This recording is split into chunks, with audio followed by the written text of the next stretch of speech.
Hi friends, ഇന്നത്തെ ക്ലാസ്സിൽ നമ്മൾ പഠിക്കുന്നത് 9th സ്റ്റാൻഡേർഡിലെ 4th ലെസൺ റിഡോക്സ് പ്രവർത്തനങ്ങൾ എന്ന ഈ ഒരു ചാപ്റ്ററാണ്. നമുക്ക് കെമിസ്ട്രിയുടെ സിലബസ് LP-UPയുടെ സിലബസ് എടുത്ത് വെച്ച് നോക്കുമ്പോൾ അവിടെ രാസപ്രവർത്തന വേഗം സ്വാധീനിക്കുന്ന ഘടകങ്ങൾ എന്ന് പറഞ്ഞിട്ട് ഒരു ടോപ്പിക് പഠിക്കാനുണ്ട്. ആ ടോപ്പിക്കിന്റെ അണ്ടറിൽ വരുന്ന ന്യൂ SCERT ലെസൺ ആണ് ഇത്. 9th സ്റ്റാൻഡേർഡിലെ 4th ലെസൺ റിഡോക്സ് പ്രവർത്തനങ്ങൾ. പിന്നെ നമുക്ക് ഓൾഡ് SCERTയിലും ഒരു ചാപ്റ്റർ ഉണ്ട്. 9th സ്റ്റാൻഡേർഡിൽ 3rd ലെസൺ ഉണ്ട്, റിഡോക്സ് പ്രവർത്തനവും രാസപ്രവർത്തന വേഗവും എന്ന് പറഞ്ഞിട്ട്. ഓക്കെ, നമുക്ക് ന്യൂ SCERT നോക്കിയതിന് ശേഷം എക്സ്ട്രാ പോയിന്റ്സ് ഓൾഡ് SCERTയിൽ നിന്ന് പിക്ക് ഔട്ട് ചെയ്തിട്ട് അതുകൂടി നോക്കാം. അപ്പൊ ക്ലാസ്സിലേക്ക് കടക്കാം. റിഡോക്സ് പ്രവർത്തനങ്ങൾ ഓർക്കുക, 9th സ്റ്റാൻഡേർഡിലെ ലെസൺ ആണ് കേട്ടോ. 9th സ്റ്റാൻഡേർഡിലെ 4th lesson new SCERT. Okay, ഒരു 2 പാർട്ടായിട്ട് നമുക്ക് ഈ ഒരു ചാപ്റ്റർ കംപ്ലീറ്റ് ചെയ്യാമെന്നാണ് വിചാരിക്കുന്നത്. ഇത് ഫസ്റ്റ് പാർട്ടാണ് കേട്ടോ. ക്ലാസ്സിലേക്ക് വരാം. അപ്പൊ ആദ്യം തന്നെ കുറെ എക്സ്പെരിമെന്റ്സ് ഒക്കെയാണ് നമുക്ക് തന്നിരിക്കുന്നത്. എന്താണ്? ഒരു ട്രഫിൽ 1/4 ഭാഗത്തോളം ജലം എടുക്കുക, 2 തുള്ളി ഫിനോഫ്തലിൻ ചേർത്ത് ഇളക്കാനാണ് പറഞ്ഞിരിക്കുന്നത്. അതിലേക്ക് ഒരു ചെറിയ കഷ്ണം സോഡിയം മുറിച്ചെടുത്തിട്ട് അതിനുള്ളിലേക്ക് വെക്കാനാണ് പറഞ്ഞിട്ടുള്ളത്. കണ്ടോ? അപ്പൊ ഫിനോഫ്തലിനും ജലവും എന്ത് ചെയ്തിട്ടുണ്ട്? ഇവിടെ ഒരു ജാറിൽ എടുത്തിട്ടുണ്ട്. ഈ ജാറിലേക്ക് എന്ത് ചെയ്യാനാ പറഞ്ഞ? ഒരു ചെറിയ കഷ്ണം സോഡിയം കൂടി മുറിച്ചിട്ട് അതിലേക്ക് ഇടാൻ പറഞ്ഞിട്ടുണ്ട്. നമ്മൾ പഠിച്ചിട്ടുണ്ട് വെള്ളത്തിലിട്ടാൽ കത്തുന്ന ലോഹമാണ് സോഡിയം എന്നുള്ളത്, അല്ലെ? വെള്ളത്തിൽ ഇട്ടാൽ കത്തുന്ന ലോഹമാണ്. അപ്പൊ പെട്ടെന്ന് ഈ ഒരു സോഡിയം ജലവുമായിട്ട് പ്രവർത്തിച്ച് എന്ത് ചെയ്യും? ഇത് നോക്കിയേ, സോഡിയം ജലവുമായിട്ട് പ്രവർത്തിച്ച് അവിടെ സോഡിയം ഹൈഡ്രോക്സൈഡ് ആണ് ഫോം ചെയ്യുന്നത്. NaOH, sodium hydroxide. സോഡിയം ഹൈഡ്രോക്സൈഡിനോടൊപ്പം അവിടെ ഒരു വാതകം കൂടി ഫോം ചെയ്യുന്നുണ്ട്. ഏതാണ്? ഹൈഡ്രജൻ ആണ്. ഓക്കെ, അപ്പൊ ഇത്രയും ഓക്കെ അല്ലേ? ഇനി അടുത്ത ഭാഗം. ഇവിടെ രാസമാറ്റം മാത്രമല്ല സംഭവിക്കുന്നത്, അതോടൊപ്പം ഊർജമാറ്റം കൂടി സംഭവിക്കുന്നുണ്ട്. ഇനി നോക്കിയേ, മറ്റൊരു പോയിന്റ് ഉണ്ട്. ചോദ്യം ഇതാണ്: രാസമാറ്റങ്ങൾ നടക്കുമ്പോൾ പദാർത്ഥങ്ങളുടെ ആകെ മാസിന് മാറ്റം ഉണ്ടാകുമോ എന്നാണ് ചോദ്യം. അപ്പോൾ അടുത്ത എക്സ്പെരിമെന്റ് നമുക്ക് നോക്കാം.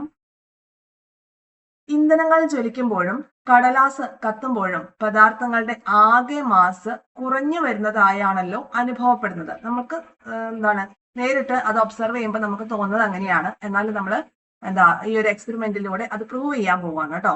നമ്മൾ ജസ്റ്റ് നേക്കഡ് ആയിക്കൊണ്ട് നമുക്ക് നോക്കുമ്പോൾ ഒരു പേപ്പർ കത്തിക്കുമ്പോൾ അത് ചാരായിട്ട് മാറുന്നു, അല്ലെ? അപ്പൊ ഈ പേപ്പറിന്റെ അത്രയും മാസ് ഈ ചാരത്തിനുണ്ടോ എന്നുള്ള രീതിയിലൊക്കെ ഒരു കൺഫ്യൂഷൻ നമുക്ക് വരും. അപ്പൊ അടുത്തൊരു എക്സ്പെരിമെന്റ് നോക്കാം. ഒരു ബീക്കറിൽ 20 ml ബേരിയം ക്ലോറൈഡ് എടുക്കുക. 20 ml ബേരിയം ക്ലോറൈഡ് എടുക്കണം. എന്നിട്ട് മറ്റൊന്നിൽ 20 ml സോഡിയം സൾഫേറ്റും എടുക്കാനാണ് പറഞ്ഞിരിക്കുന്നത്. ഓക്കെ, അപ്പൊ ഒന്നിൽ ബേരിയം ക്ലോറൈഡ് എടുത്തു, ഒന്നിൽ സോഡിയം സൾഫേറ്റ് ലായനി എടുത്തു.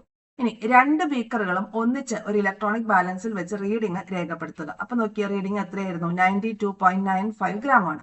തുടർന്ന് ഒരു ബീക്കറിലുള്ള ലായനി മറ്റേ ബീക്കറിലേക്ക് ഒഴിക്കുക. എന്താണ് കാണാനായിട്ട് സാധിക്കുന്നത്? ഇപ്പൊ എന്ത് ചെയ്തു? ഈ Na2SO4 നമ്മുടെ ഈ ബേരിയം ക്ലോറൈഡിനോടൊപ്പം അങ്ങ് ചേർത്തു എന്ന് വെക്കാം. അപ്പൊ ഇവിടെ എന്ത് സംഭവിച്ചു? അപ്പോൾ ഇതിന് വെയിറ്റിന് വല്ല മാറ്റം ഉണ്ടോ എന്ന് നോക്കിയേ. ഇല്ല, 92.95 ഗ്രാം തന്നെയാണ്. അപ്പോ ഇനി തന്നിരിക്കുന്നത് അല്പസമയത്തിന് ശേഷം ഇലക്ട്രോണിക് ബാലൻസിന്റെ റീഡിംഗ് വീണ്ടും രേഖപ്പെടുത്തുക, മുൻ റീഡിംഗുമായി താരതമ്യം ചെയ്യുക, എന്താണ് കണ്ടെത്തിയതെന്നാണ് ചോദിക്കുന്നത്. അതായത് ഇത് തമ്മിൽ പ്രവർത്തിക്കുമ്പോൾ ഒരു ബൈ പ്രോഡക്റ്റ് എന്തെങ്കിലും ഇവിടെ ഉണ്ടാവുമല്ലോ. എന്നിട്ട് നമ്മൾ റീഡിംഗ് നോക്കുമ്പോൾ എന്തെങ്കിലും മാറ്റം വരുന്നുണ്ടോ എന്നുള്ളതാണ് നോക്കുന്നത്. അപ്പോൾ ബേരിയം ക്ലോറൈഡും സോഡിയം സൾഫേറ്റും തമ്മിൽ പ്രവർത്തിച്ച് ഇവിടെ എന്ത് സംഭവിച്ചു? ബേരിയം സൾഫേറ്റും അതുപോലെ തന്നെ ക്ലോറൈഡ്, സോഡിയം ക്ലോറൈഡും കൂടിയാണ് ഇവിടെ ഫോം ചെയ്തിരിക്കുന്നത്. ബേരിയം ക്ലോറൈഡും Na2SO4 തമ്മിൽ പ്രവർത്തിച്ച് BaSO4 എന്ന് പറയുമ്പോൾ ബേരിയം സൾഫേറ്റും അതുപോലെ തന്നെ സോഡിയം ക്ലോറൈഡും ആണ് ഇവിടെ ഫോം ചെയ്തിരിക്കുന്നത്. ഇനി അപ്പോഴും എന്താണ് ഇവിടെ ഈ ഒരു ഇതിന്റെ മാസിൽ പ്രത്യേകിച്ച് മാറ്റങ്ങളൊന്നും വരുന്നില്ല എന്നുള്ളതാണ്. ഇനി അടുത്ത നോക്കിയേ, മറ്റൊരു എക്സ്പെരിമെന്റ് വന്നിരിക്കുന്നു. ഒരു കോണിക്കൽ ഫ്ലാസ്ക്, അതായത് 2-3 എക്സ്പെരിമെന്റ് ചെയ്തിട്ട് അതിൽ നിന്ന് ഒരു ഒബ്സർവേഷനിലേക്ക് എത്തുകയാണ് നമ്മൾ കേട്ടോ. അപ്പൊ അടുത്തൊരു എക്സ്പെരിമെന്റ് ആണ്. ഒരു കോണിക്കൽ ഫ്ലാസ്ക് എടുക്കുന്നു. കണ്ടോ? കോണിക്കൽ ഫ്ലാസ്ക് എടുക്കുന്നു. അതിൽ ഏകദേശം 20 ml HCl എടുത്തിട്ടുണ്ട്. നേർപ്പിച്ച HCl ആണ്. എന്നിട്ട് ഈ ഒരു ബലൂണിനകത്ത് കുറച്ച് സിങ്ക് തരികൾ ചേർത്തിട്ട് ഇതിന്റെ വായ അങ്ങനെ മൂടുന്ന രീതിയിൽ വെക്കാനാണ് പറഞ്ഞിരിക്കുന്നത്. എന്നിട്ട് കോണിക്കൽ ഫ്ലാസ്കിനെ ഇലക്ട്രോണിക് ബാലൻസിൽ വെച്ച് മാസ് രേഖപ്പെടുത്തുക. അപ്പൊ നോക്കുമ്പോൾ 94.55 ഗ്രാം ആണ് ഒബ്സർവ് ചെയ്തത്. ഇനി എന്താ ചെയ്യേണ്ടത്? തുടർന്ന് ബലൂൺ ശ്രദ്ധാപൂർവം ഉയർത്തി, അതായത് ബലൂണിന്റെ ഇവിടെയാണ് ഈ സിങ്ക് തരികൾ കിടക്കുന്നത്. ഈ ബലൂൺ ഉയർത്തുമ്പോൾ എന്ത് ചെയ്യും? സിങ്ക് തരികൾ ഇതിന്റെ ഉള്ളിലേക്ക് വീഴും. അപ്പൊ ബലൂൺ ശ്രദ്ധാപൂർവം ഉയർത്തി സിങ്ക് തരികൾ ഫ്ലാസ്കിനുള്ളിലെ ഹൈഡ്രോക്ലോറിക് ആസിഡിലേക്ക് വീഴ്ത്തുക. അപ്പൊ അവിടെ എന്ത് സംഭവിക്കും? റിയാക്ഷൻ നടക്കും. ഇത് നോക്കിയേ, സിങ്കും ഹൈഡ്രോക്ലോറിക് ആസിഡും തമ്മിൽ പ്രവർത്തിച്ച് സിങ്ക് ക്ലോറൈഡും ഹൈഡ്രജൻ വാതകവും റിലീസ് ചെയ്യും. കണ്ടോ, ഈ റിലീസ് ചെയ്യുന്ന വാതകം ഈ ബലൂണിനുള്ളിൽ ശേഖരിച്ചു വെച്ചിരിക്കുകയാണ്. അപ്പോ ഇവിടെയും എന്താ ഫൈനൽ കണ്ടോ, മാസ് നോക്കിയേ 94.55 തന്നെയാണ്. മുകളിൽ നമ്മൾ എത്രയാ പറഞ്ഞിരുന്നത്, 94.55 തന്നെയല്ലേ, അത് തന്നെയാണ് ഇവിടെയും ഉണ്ടായത്. അപ്പൊ അതിന്റെ അർത്ഥം എന്താ, മാസിന് ഒരു മാറ്റവും വന്നില്ല എന്നുള്ളതാണ്. അപ്പൊ രാസപ്രവർത്തന ഫലമായി ആകെ മാസിൽ വ്യത്യാസം ഉണ്ടോ? ഇല്ല.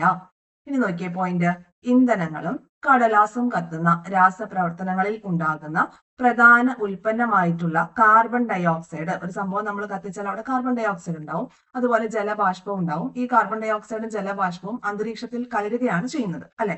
അപ്പൊ ഈ കാർബൺ ഡയോക്സൈഡിനെയും ജലബാഷ്പത്തിനെയും അന്തരീക്ഷത്തിൽ കലരാതെ നമ്മളത് ശേഖരിച്ച് ടോട്ടലായിട്ട് വന്നിട്ടുള്ള ആ ഒരു റിസൾട്ടിന്റെ ഭാഗത്തെ മാസ് നോക്കിയാൽ എന്തായിരിക്കും കാണാനായിട്ട് സാധിക്കുന്നത്, അവിടെ ആ ഒരു റിസൾട്ടിന്റെ ഭാഗത്തും എന്താണ്, പ്രൊഡക്റ്റിന്റെ ഭാഗത്തുള്ള മാസ് തന്നെയായിരിക്കും റിസൾട്ടിന്റെ ഭാഗത്തും ഉണ്ടാകുന്നത്. ഓക്കെ, ഇനി നമുക്ക് ആന്റോണിയോ ലാവോസിയറെ കുറിച്ച് വന്നിട്ടുണ്ട്. ഫ്രഞ്ച് ശാസ്ത്രജ്ഞനായിരുന്ന ആന്റോയിൻ ലാവോസിയെ പരീക്ഷണ നിരീക്ഷണങ്ങളുടെ അടിസ്ഥാനത്തിൽ മാസ് സംരക്ഷണ നിയമം, law of conservation of mass, ആരാ കൊണ്ടുവന്നത്, ആന്റോണിയോ ലാവോസിയർ കൊണ്ടുവന്നു.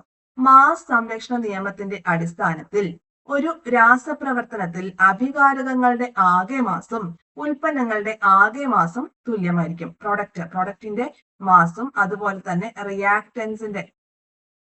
റിയാക്ട് ചെയ്യുന്നതാണ് റിയാക്ടൻസിന്റെ മാസും ഈക്വൽ ടു പ്രൊഡക്റ്റിന്റെ മാസായിരിക്കും. മനസ്സിലാവുന്നുണ്ടോ? രണ്ടും തുല്യമായിരിക്കും. ഇനി നമുക്ക് ഇദ്ദേഹത്തെ കുറിച്ചൊന്ന് നോക്കാം. ഇമ്പോർട്ടന്റ് ആണ്, ഇവിടെ കുറച്ച് 5-6 ഇമ്പോർട്ടന്റ് പോയിന്റ്സ് ഉണ്ട്. അപ്പൊ ഇദ്ദേഹത്തെ കുറിച്ച് ഒരു സ്റ്റേറ്റ്മെന്റ് ടൈപ്പ് ക്വസ്റ്റ്യൻ എന്ന ഭാഗത്ത് നമുക്കിത് പഠിക്കണം.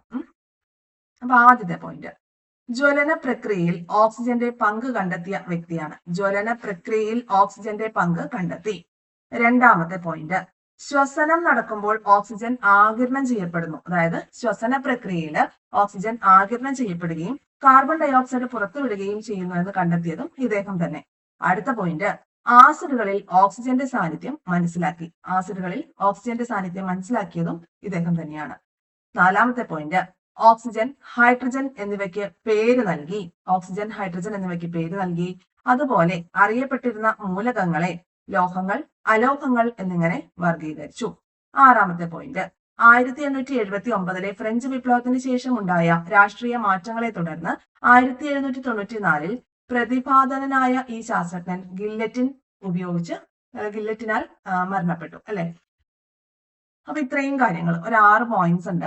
അതിന് ഒന്നുകൂടെ നോട്ട് ചെയ്ത് വെച്ചേക്കാം. ഫസ്റ്റ്, ജ്വലന പ്രക്രിയയിൽ ഓക്സിജന്റെ പങ്ക്. രണ്ടാമത്, ശ്വസിക്കുമ്പോൾ എന്താ, ഓക്സിജൻ ആഗിരണം ചെയ്യപ്പെടുകയും കാർബൺ ഡയോക്സൈഡ് പുറന്തള്ളപ്പെടുകയുമാണ് എന്നുള്ള കണ്ടെത്തൽ. ആസിഡുകളിൽ ഓക്സിജന്റെ സാന്നിധ്യം മനസ്സിലാക്കി. നാലാമത്തെ പോയിന്റ്, ഓക്സിജൻ, ഹൈഡ്രജൻ എന്നിവയ്ക്ക് പേര് നൽകി. അഞ്ചാമത്തെ പോയിന്റ് നമുക്കറിയാം, എന്താണ്, അറിയപ്പെട്ടിരുന്ന മൂലകങ്ങളെ ലോഹങ്ങൾ, അലോഹങ്ങൾ എന്നിങ്ങനെ വർഗീകരിച്ചു. പീരിയോഡിക് ടേബിൾ ഒക്കെ പഠിച്ച സമയത്ത് നമ്മളിത് ആദ്യം പറഞ്ഞതാണ്, അല്ലെ? പിന്നെ ആറാമത്തെ പോയിന്റ്, 1789 ഫ്രഞ്ച് വിപ്ലവ ശേഷം ഉണ്ടായ രാഷ്ട്രീയ മാറ്റങ്ങളെ തുടർന്ന് 1794 ഇദ്ദേഹം മരണപ്പെടുന്നത്. അപ്പോൾ ഈ പോയിന്റ് നമ്മൾ പഠിക്കാറുണ്ട്. ഫ്രഞ്ച് വിപ്ലവ സമയത്ത് കൊല്ലപ്പെട്ട ശാസ്ത്രജ്ഞൻ എന്ന രീതിയിൽ പഠിക്കാറുണ്ട്. ഓക്കെ, അപ്പൊ 6 പോയിന്റ്സ് ഒന്ന് ഓർത്തിരിക്കുക. അപ്പൊ മാസ് സംരക്ഷണ നിയമം കൊണ്ടുവന്നത് ആരാണ്? അപ്പൊ അതുകൂടി ഇതിനോടൊപ്പം ചേർത്ത് പഠിക്കുക. അപ്പൊ 6 പോയിന്റ്. അപ്പൊ 7ാമത്തെ പോയിന്റ്, മാസ് സംരക്ഷണ നിയമം ആവിഷ്കരിച്ചത്, law of conservation of mass പ്രസ്താവിച്ചത് ആരാണ്? ആന്റോണിയോ ലാവോസിയാണ്. ഓക്കെ, അപ്പോ എന്താണ് മാസ് സംരക്ഷണ നിയമം? ഒരു രാസപ്രവർത്തനത്തിൽ അഭികാരകങ്ങളുടെ ആകെ മാസും അതുപോലെ ഉൽപ്പന്നങ്ങളുടെ ആകെ മാസും ഈക്വൽ ആയിരിക്കും എന്നുള്ളതാണ്. ഇനി മറ്റൊരു ഇമ്പോർട്ടന്റ് പോയിന്റ് ആണ് വരുന്നത്, മൂലകങ്ങളുടെ ആറ്റോമിക മാസ് പ്രസ്താവിക്കുന്ന യൂണിറ്റ് ആണ് യൂണിഫൈഡ് ആറ്റോമിക മാസ്. അതിനെ നമ്മൾ യു എന്ന് ഇൻഡിക്കേറ്റ് ചെയ്യും. സ്മോൾ ലെറ്റർ യു എന്ന ലെറ്റർ ഉപയോഗിച്ചിട്ടാണ് നമ്മൾ അതിനെ ഇൻഡിക്കേറ്റ് ചെയ്യുന്നത്. ഓക്കെ അല്ലേ? മൂലകങ്ങളുടെ ആറ്റോമിക മാസ് പ്രസ്താവിക്കുന്ന unit unified atomic mass. Okay, അപ്പോ 1 യൂണിറ്റ് ആറ്റോമിക മാസുള്ള ഹൈഡ്രജനും 16 യൂണിറ്റ് ആറ്റോമിക മാസുള്ള ഓക്സിജനും പരസ്പരം സംയോജിച്ച് ജലമുണ്ടാവുന്ന രാസപ്രവർത്തനം നമുക്ക് അറിയുന്നതാണ്. കണ്ടോ, എന്താണ്, ഹൈഡ്രജനും ഓക്സിജനും തമ്മിൽ കമ്പൈൻ ചെയ്തിട്ട് ജലമുണ്ടാവുന്നുണ്ട്. അപ്പൊ ഈ ഒരു ഇക്വേഷൻ നോക്കിയേ, 2H2 + O2 gives 2H2O. അപ്പൊ ഈ ഇക്വേഷൻ ഡീറ്റെയിൽ ആയിട്ട് നമുക്ക് താഴെ കൊടുത്തിട്ടുണ്ട്, നോക്കാം. അപ്പൊ ഈ രാസപ്രവർത്തനത്തിൽ നമുക്ക് ഈ ഒരു ഇക്വേഷൻ ഇങ്ങോട്ടൊന്ന് എഴുതാം, എന്നിട്ട് അതിലേക്ക് പോവാം. 2H2 + O2 gives 2H2O. ഇതാണ് ബാലൻസ്ഡ് ആയിട്ടുള്ള ഇക്വേഷൻ. അപ്പൊ ഈ രാസപ്രവർത്തനത്തിന്റെ പ്രതീകാത്മകമായിട്ടുള്ള ചിത്രീകരണമാണ് തന്നിരിക്കുന്നത്. ഇത് കണ്ടോ, ഹൈഡ്രജന്റെ ആറ്റോമിക മാസം 1 ആണെന്ന് നമ്മൾ പറഞ്ഞു. അപ്പൊ അങ്ങനെ 2 ഹൈഡ്രജൻ ഇവിടെ ഉണ്ട് അല്ലെ. മൊത്തത്തിൽ ഇവിടെ 4 ഹൈഡ്രജൻ ആറ്റം ഉണ്ടല്ലോ. അപ്പൊ ഇവിടെ നോക്കിയോ, 1 2 3 4, ഇവിടെയും 4 ഉണ്ട്. ഇനി അടുത്തത് ഓക്സിജൻ 2 എണ്ണം ഉണ്ട്. അപ്പൊ 16 16 2 വന്നു.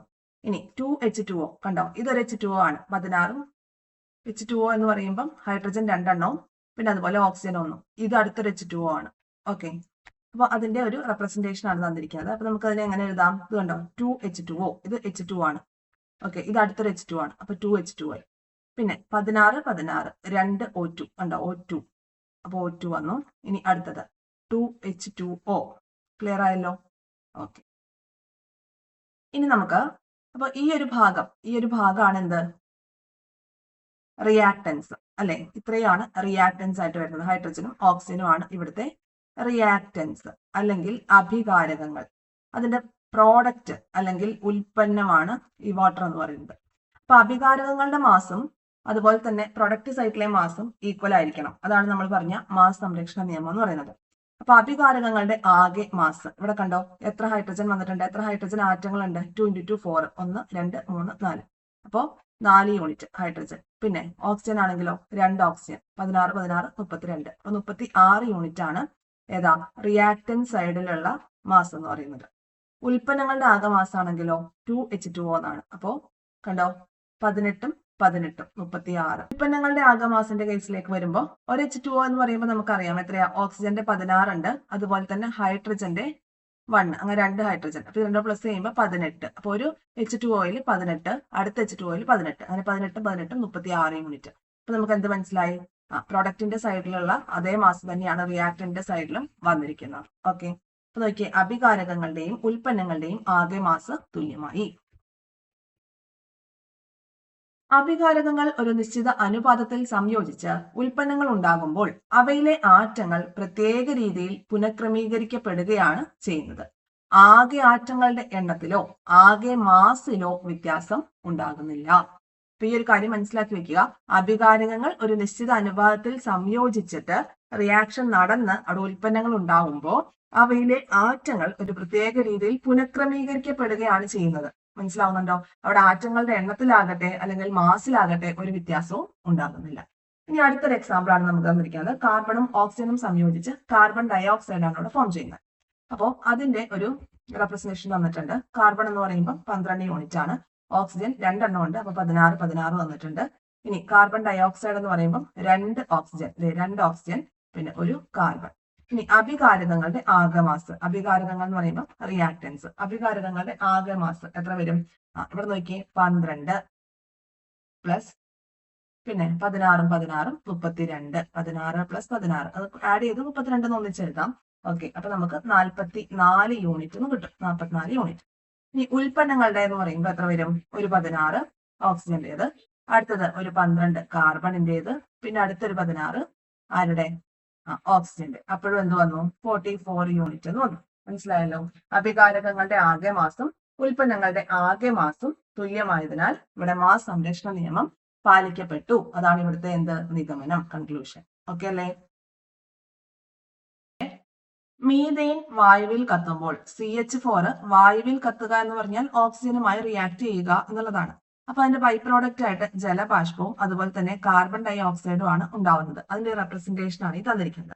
ഇനി നമുക്ക് തന്നിട്ടുണ്ട് ആറ്റോമിക മാസ്. ഹൈഡ്രജന്റെ ആറ്റോമിക മാസ് 1 യൂണിറ്റ്, കാർബണിന്റെ 12, ഓക്സിജന്റെ 16 ആണ്. അങ്ങനെയെങ്കിൽ നമ്മൾ ഈ പ്രോഡക്റ്റ് ഭാഗത്തെയും റിയാക്ടന്റ് ഭാഗത്തെയും പ്രോഡക്റ്റ് ഭാഗത്തെയും ഇക്വേഷൻ ഒന്ന് എഴുതിയിട്ട് ഇത് മാസ് സംരക്ഷണ നിയമം പാലിക്കുന്നുണ്ടോ എന്ന് വിലയിരുത്താനാണ് പറഞ്ഞിരിക്കുന്നത്. അപ്പൊ ഇവിടെ നോക്കാം, എത്ര ഹൈഡ്രജൻ ഉണ്ട്? 4 ഹൈഡ്രജൻ ഉണ്ട്. അപ്പൊ നോക്കാം നമുക്ക്, 4 ഹൈഡ്രജൻ അല്ലെ, അപ്പൊ 4 യൂണിറ്റ്. പിന്നെ ഒരു കാർബൺ, അപ്പൊ എത്രയായി? 12 യൂണിറ്റ്, 16 ഇനി ഓക്സിജന്റെ 16 ആണ്. അപ്പൊ 16 16 32, 32 32 അല്ലെ, ഇവിടെ ഒരു 32 ഇല്ലേ?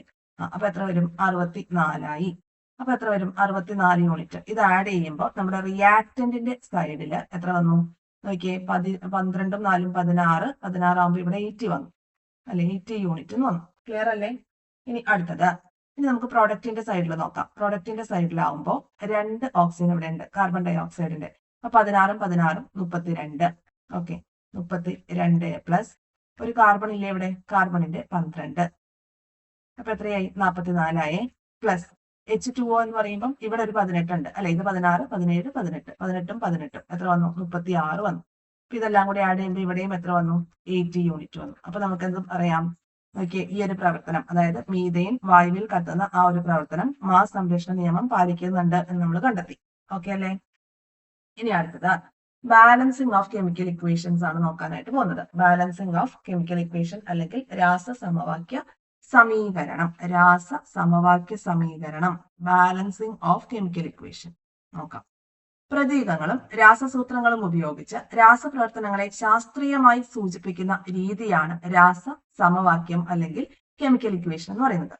മാസ് സംരക്ഷണ നിയമം പാലിച്ച് രാസസമവാക്യങ്ങൾ എഴുതുമ്പോൾ അഭികാരകങ്ങളുടെ ആകെ മാസും, അതായത് റിയാക്ടൻസിന്റെ ആകെ മാസും ഉൽപ്പന്നങ്ങളുടെ പ്രൊഡക്റ്റുകളുടെ ആകെ മാസും തുല്യമായിരിക്കണം. അതാണെന്ത്? മാസ് സംരക്ഷണ നിയമം എന്ന് പറയുന്നത്.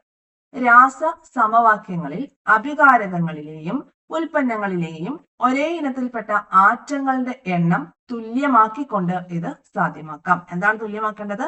ഒരേ ഇനത്തിൽപ്പെട്ട ആറ്റങ്ങളുടെ എണ്ണം തുല്യമാക്കിക്കൊണ്ട് ഇത് സാധ്യമാക്കാം എന്നാണ് പറഞ്ഞിരിക്കുന്നത്. ഇതാണ് നമ്മൾ മനസ്സിലാക്കി വെക്കേണ്ട പോയിന്റ്. ഓക്കെ, ഒരേ ഇനത്തിൽപ്പെട്ട ആറ്റങ്ങളുടെ എണ്ണം തുല്യമാക്കുകയാണ് ചെയ്യുന്നത്. അപ്പൊ ആദ്യം ഓക്സിജൻ, ഹൈഡ്രജൻ എന്നിവ ദ്വയാറ്റോമിക തന്മാത്രകളാണ് നമുക്കറിയാം. ഓക്സിജൻ O ആയിട്ടും ഹൈഡ്രജൻ H ആയിട്ടും നിൽക്കില്ല. അത് H2 ആയിട്ടും O2 ആയിട്ടും മാത്രമേ നിൽക്കുള്ളൂ. അതായത് ദ്വയാറ്റോമിക തന്മാത്രകളാണ്.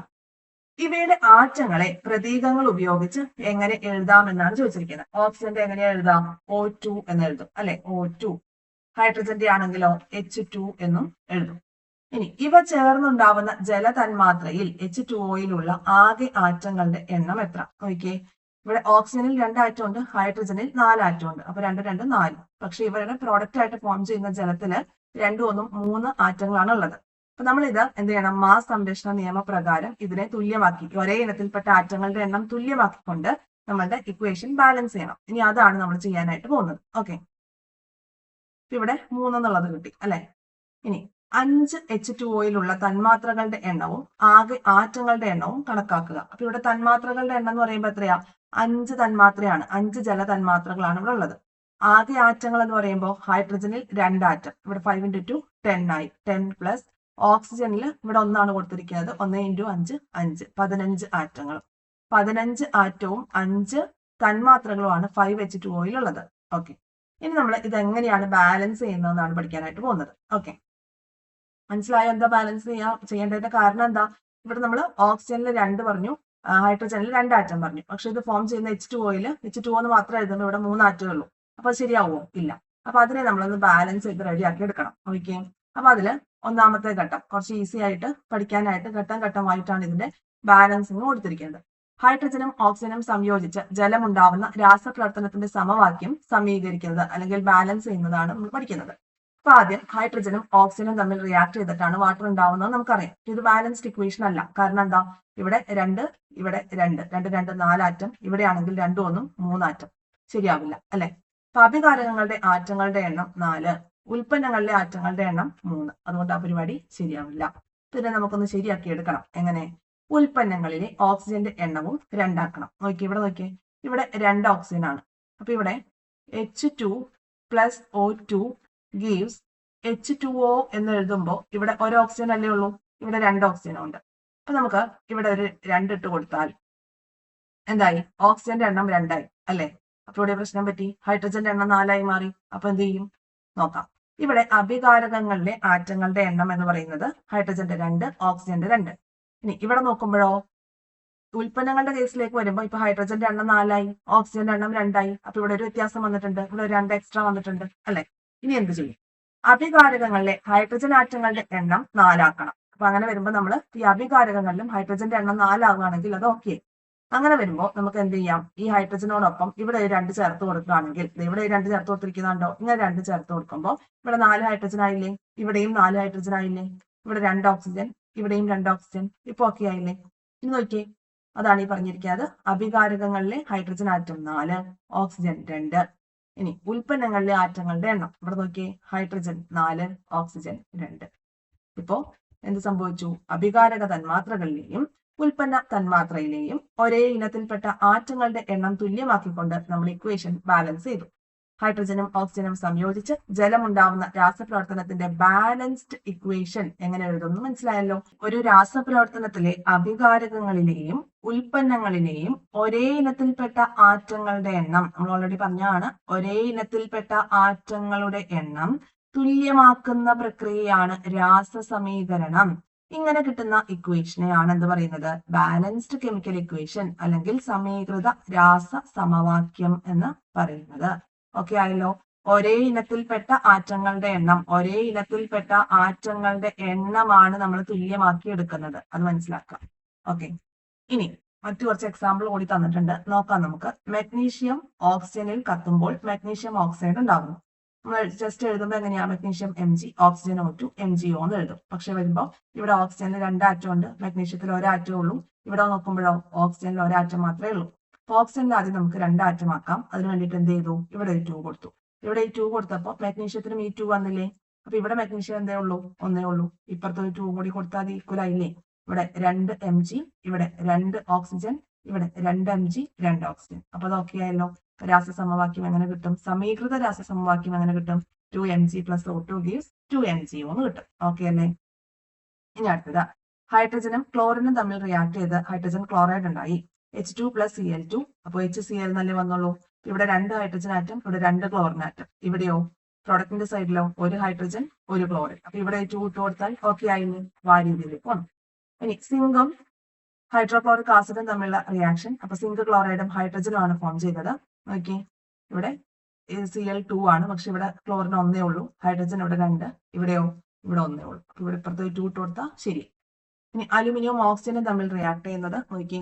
അലുമിനിയം ഓക്സിജൻ തമ്മിൽ റിയാക്ട് ചെയ്ത് Al2O3 ആയി. നോക്കൂ, ഇവിടെ ഓക്സിജൻ 3 എണ്ണാണ്, ഇവിടെ ആണെങ്കിലോ 2 എണ്ണേ ഉള്ളൂ. ഇവിടെ അലുമിനിയം 2 എണ്ണാണ്, ഇപ്പുറത്താണെങ്കിലോ അലുമിനിയം 1 ഉള്ളൂ. ഇനി അത് റെഡിയാക്കണം നമുക്ക്, അല്ലെ? ഇവിടെ നമ്മളൊരു 3 കൊടുത്തു. 3 കൊടുത്തപ്പോൾ ഇവിടെ ഓക്സിജൻ എത്ര എണ്ണായി? 6 എണ്ണായി. പക്ഷെ ഇവിടെ എന്തേ ഉള്ളൂ? 3 എണ്ണേ ഉള്ളൂ. അപ്പൊ അങ്ങനെ വരുമ്പോൾ നമുക്ക് ഇവിടെ 2 കൂടി കൊടുത്താൽ ഓക്സിജന്റെ കാര്യം ഓക്കെ അല്ലെ? അങ്ങനെ നോക്കുമ്പോൾ ഹൈഡ്രജൻ 2 × 2 4 ആയി. പക്ഷെ ഇവിടെ 1 അല്ലേ ഉള്ളൂ. ഇവിടെ ഒരു 4 കൂടി കൊടുത്താൽ സംഭവം ഓക്കെ. അപ്പൊ അതിനെ നമുക്ക് ബാലൻസ് ചെയ്യാം. ഈസിയാണ് കേട്ടോ ബാലൻസ് ചെയ്യാൻ വേണ്ടിയിട്ട്. നമ്മൾ ഒന്ന് ശ്രദ്ധിച്ചാൽ മതി. നൈട്രജനും ഹൈഡ്രജനും തമ്മിൽ റിയാക്ട് ചെയ്ത അമോണിയ N2H2 NH3 ആണ്. അപ്പൊ എന്ത് ചെയ്യണം? ഇത് നോക്കിയേ, ഇവിടെ 2 ഉള്ളൂ, പക്ഷെ ഇവിടെ 3 ആണ്. അപ്പൊ നമുക്ക് ഇവിടെ ഒരു 2 കൊടുത്താൽ 3 × 2 6 ആയി. നമുക്ക് ഇവിടെയും കൂടെ ഒരു 3 കൊടുക്കണം. അപ്പൊ ഇവിടെ എന്തായി? 6 ആയി. ഓക്കെ, അപ്പോൾ N2 + 3NH2 gives 2NH3 എന്ന് കിട്ടും. ക്ലിയർ ആയല്ലോ? അതാ ബാക്കി കുറച്ചുകൂടി ഇവിടെ നമുക്ക് തന്നിട്ടുണ്ട്. ഇത് നിങ്ങളൊന്ന് ചെയ്ത് നോക്കാം കേട്ടോ. അത് നിങ്ങൾക്കുള്ളൊരു ഹോംവർക്ക് ആയിട്ട് അസൈൻ ചെയ്യാണ്. ഇനി ഈ ഭാഗത്ത് ഒരു ബോക്സ് ഉണ്ട്, അതുകൂടി നോക്കാം. രാസസമവാക്യങ്ങൾ എഴുതുന്ന രീതി.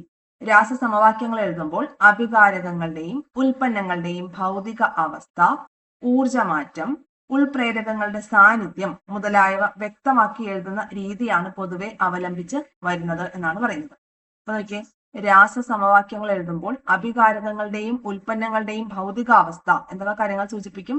ഭൗതികാവസ്ഥ സൂചിപ്പിക്കും. അതായത് സോളിഡ് ആണോ ലിക്വിഡ് ആണോ ഗ്യാസ് ആണോ എന്നുള്ളത് സൂചിപ്പിക്കും. പിന്നെ ഊർജമാറ്റം അതുപോലെ തന്നെ ഉൾപ്രേരകങ്ങളുടെ സാന്നിധ്യം എന്നിവയൊക്കെ വ്യക്തമായി സൂചിപ്പിക്കും. ഇവിടെ നോക്കിയേ, നൈട്രജൻ. ഈ ഒരു ഇക്വേഷൻ നോക്കുമ്പോൾ നമുക്ക് മനസ്സിലാവുന്നുണ്ട് നൈട്രജൻ എന്നത് ഗ്യാസ് ആണ്, ഹൈഡ്രജൻ എന്നത് ഗ്യാസ് ആണ്. ഇവിടെ ഈ ഒരു റിയാക്ഷനിൽ ഉൾപ്രേരകമായി Fe അയൺ പ്രവർത്തിച്ചിട്ടുണ്ട്. ഉൾപ്രേരകമാണ് ഈ കാണിച്ചിരിക്കുന്നത്. ഇനി ഇവിടെ പ്രോഡക്റ്റ് ആയിട്ട് ഫോം ചെയ്തിരിക്കുന്ന NH3യും എന്താണ്? ഗ്യാഷ്യസ് ഫോമിലാണ്.